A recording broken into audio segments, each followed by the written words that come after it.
Kinda, she said with a yawn. If the leader of a kingdom orders any directly hostile action on another kingdom, then the war will be declared when those orders are carried out. However, if, say, a general of the army sent his troops to attack of his own initiative, then it would not be a war. Likewise, if other people of influence gave the orders without the king's knowledge, then there would be no declaration. Though, I imagine that any ruler who found their people trying to incite war without their approval would not take kindly to that knowledge once it was discovered. I paused for a moment to consider that. It left quite a lot open to be misused, but at the same time this was a system designed by another keeper. I didn't expect it to be completely perfect. As such, I could only nod my head. Once I looked back to the computer, I decided to take a look at some of the other races. I hadn't been able to pay as much attention to them lately as I would have liked, due to this war. However, now that things were pretty much decided, I could spare a few minutes to check up on them. The first target of my observation was the dwarves. To my surprise, they had actually spread out to cover a considerably distance. The original 7 cities had now become nearly 100, though most of them were positioned either near mountains or ore veins. Judging by their positioning, I had to assume that they used a shaman to find an ore vein. Though, I was still not entirely clear on how shaman magic worked. All I knew for certain was that they were not a combat or crafting class. Rather, like scouts, they focused on getting information. The only difference was that they gained their information from nature itself. Either way, closer observation showed me that the nearly 100 cities of the dwarves had all become 3 kingdoms. The first was the Iron Dwarf Kingdom, the ones who lived near the mountains and devoted themselves to the forge. Their king was currently the highest level blacksmith in the entire world. The next was the Hill Dwarf Kingdom. As the name suggests, these dwarves made their home among various tall hills, using the height advantage to keep watch for monster threats. Among the 3 kingdoms, they were the most combat-oriented, with many of their soldiers armed with metal hammers or maces.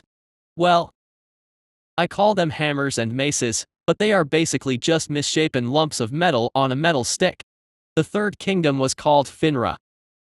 And I honestly wasn't sure what to make of that. To be fair to them, they were quite a distance away from either of the other 2 kingdoms, and only had a dozen cities under their rule. As for their specialty, they didn't really seem to have one. They were weaker than the Iron Dwarf Kingdom in the forge, and weaker than the Hill Dwarf Kingdom in battle. If anything, I could praise their culture. So far, they were the only dwarf kingdom that had actually built facilities for public entertainment. Shaking my head, I went to look at the next race, one I was actually rather interested in checking up on. The humans had expanded almost half as much as the halflings, which was already quite an achievement. They had various cities spread out throughout their explored territory, numbering almost 300. However, unlike the dwarves, there were far too many human kingdoms to take the time to explore the specialties of each one. At least, I couldn't take the time to do so without pausing the world, or else the war might be over when I was done. However, I could tell that there were nearly 30 kingdoms, with each one controlling an average of 10 cities. This number went up and down depending on the kingdom, but it mostly stayed the same. One thing that I was surprised to see was that there was only really one war going on between any of these kingdoms. I had expected almost every kingdom to be in some kind of war, but after taking a look at the kingdoms involved, I began to understand why. The 2 warring kingdoms of the humans were known as Hanbi and Krya. While Krya seemed to be a very ordinary human kingdom, though one highly focused on its fighting force, Hanbi was a different matter. Hanbi did not have many archers, mages, or druids. But what it did have was monks. From what I could tell, over half of Hanbi's population had gained access to Ki. Not only that, but many of them had gained another class, one almost exclusive to their kingdom. The martial artist class, something that did not even exist yet the last time I had descended.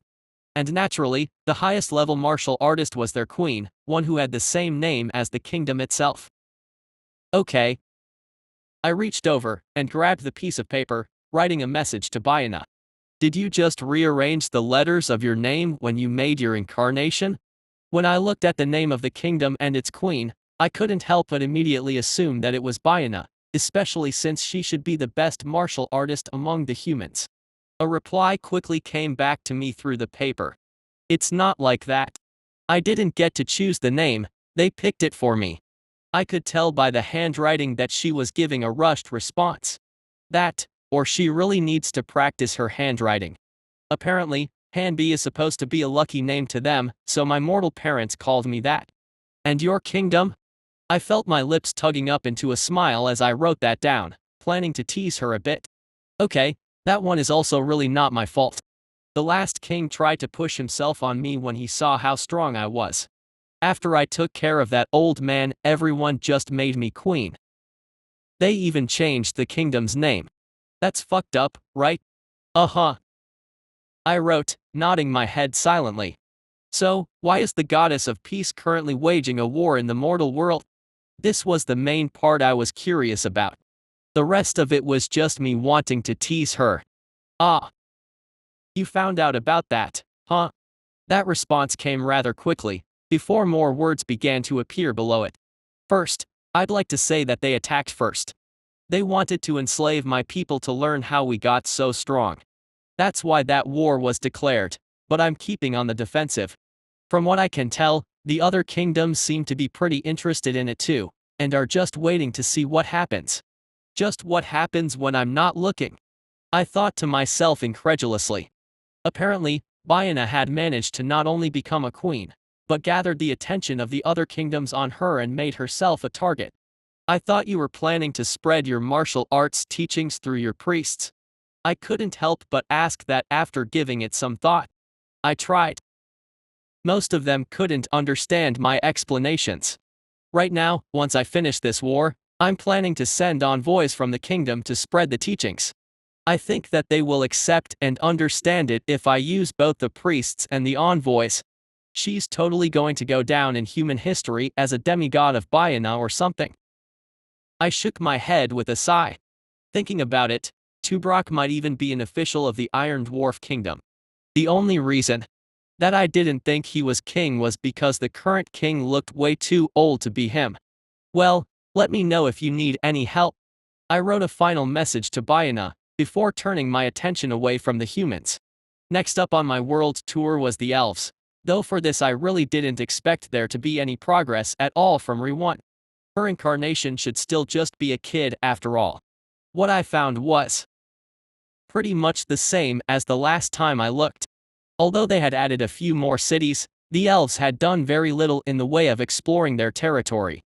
They appeared to be even less nomadic than the dwarves, which made me briefly consider that there may never be the appearance of things like wood elves or dark elves in this world. Still, the specialty of the elves had remained magic, and they had the strongest of almost every class dealing with either mana or natural energy. Although they did not have the same understanding of those energies as the ninja the ninja village. Anyways, though their knowledge about the nature of the energies was a bit lacking, their research into the various symbols that make up spells had gone far ahead.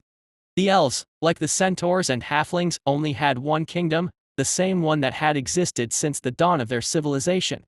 Although the royal family of Gander had been replaced at some point, they had never lost the name, nor their focus. There were wide buildings devoted to the practice and study of magic, and within those I could see a few higher class spells being used. Although I did not know the spells themselves, their quality was easy to recognize by the fact that the spell formations appeared in the air around them. According to Re1, that was a unique phenomenon that only happened when an element of a spell passed a certain quality. And going by the variety of spells being shown, they had discovered a few new patterns that I need to talk to Re1 about next time I see her. Finally, I turned my attention towards the Beastkin. Their change was perhaps the most drastic since my last look at their civilization. They had over 500 cities with a total of 4 kingdoms. However, these kingdoms did not seem to have any sort of aggression towards each other and would freely trade between them. To my surprise, the kingdoms were not separated by race, but by distance. Each kingdom spanned a wide distance before another kingdom appeared. However, there was something strange about this. Each kingdom had an identical structure for government. All 4 of them were theocracies, worshipping the faith of the sister goddesses, or simply the sisters' faith. The temples for this religion appeared in almost every Beastkin city. From what I could tell, every kingdom's ruler was chosen by this religion as well. This made me wonder something. Okay, Terra. Question time again. She once again asked in a groggy voice. Looking back, I saw that Oravi seemed to have dozed off in Terra's arms. Though, I wasn't sure if she was just pretending this time. How come all of the Beastin kingdoms follow your religion, and the religion basically controls everything? Wouldn't that really make it just one kingdom, not four? I asked, my brows knit together. Ah. They decided to do it like that. She spoke with a tired smile. The kingdoms were starting to get too big for one ruler to manage it, so they came up with that idea. So, they split it into four. Terraria, Udania, Akul and Kelios. Each country worships all four of us, but focuses specifically on one of the goddesses for its main teachings. I nodded my head slightly as I heard that, easily able to guess which country worshipped which goddess. Do you have something like a pope to oversee the four kingdoms? When I asked that, Terra shook her head. They haven't really thought of anything like that, or asked us for any help in structuring their organization. Right now, the four queens are treated as equal representatives of us four goddesses, and so far that has led to a friendly relation between the countries. I see.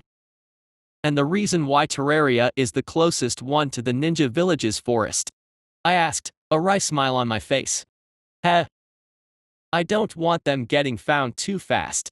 It would ruin the whole secret village thing. Give them a few more generations and they'll be old enough to take care of themselves. She finished with a slow, confident nod before closing her eyes again. Well, I could understand her reasoning for that. Anyways, the four kingdoms really did have their specialties, though they seemed to be connected in pairs. Akul and Kelios were the fighters and the hunters, defending their own kingdom and their neighbors from monsters. They worked to train their bodies to the limits.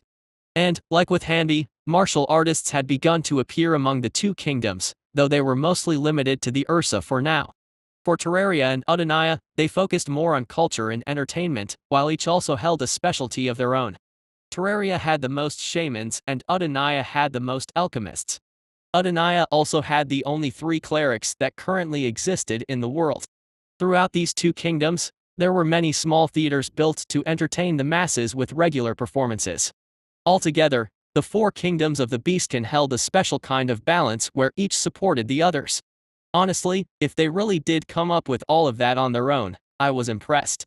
Now, we return to our regularly scheduled viewing of midgets and horsemen killing each other. Chapter 84, The Jerks in the Circle. Atop the city walls of Sorrow's Shield, a line of centaurs stood watching the plains. They could see the many short figures on the distant horizon, with numbers uncountable. They were like a plague that had washed over their fields. The Cathar, or Night Killers, as the centaurs called them. Out of any beast or monster seen to date, they were the most fierce. Few people truly knew at this point how the fighting began. All they knew was that the Cathar had been hunting their people for months, wiping out any herd that dared wander beyond the walls of safety. Even the flying Pegasus variants were sometimes brought down from the skies when they attempted to convey messages to the other cities. Sadly, none of the Knights of the Round Stable had been stationed at Sorrow's Shield, as they were always kept in the capital of King's Hope unless dispatched. And by this point, it was far too late to expect them to be dispatched. The guards along the walls had the feeling that merely the Cathar that they could see on the horizon numbered more than the entire population of Sorrow's Shield. Yet still, they did not despair. Although they may have hid within their stone walls, they had hope, and that hope was precisely those guards. The tales of the Cathar in the Battle of First Blood, as the centaurs had come to call it, told many things about the abilities of the Cathar. They possessed great stealth and strategy, and the ability to control the creatures of the wild. Yet, the story spoke very little of any magical use. Using this information, the guards of Sorrow's Shield formed a special defense, a defense of unicorns, stationed regularly along the walls. As the first Knights of the Round had done in the Battle of King's Hope so many years ago, they fought numbers with strength. They took the high ground, and launched their spells and arrows at any who dared to approach. Like this, the Cathar had not dared to approach the city walls, for every time they did, fire and ice rained mercilessly upon them. But at the same time, the centaurs were unable to leave the safety of their cities. The Cathar were able to camp safely beyond the range of the spells, making their presence known along the horizon, a clear warning to any who would approach.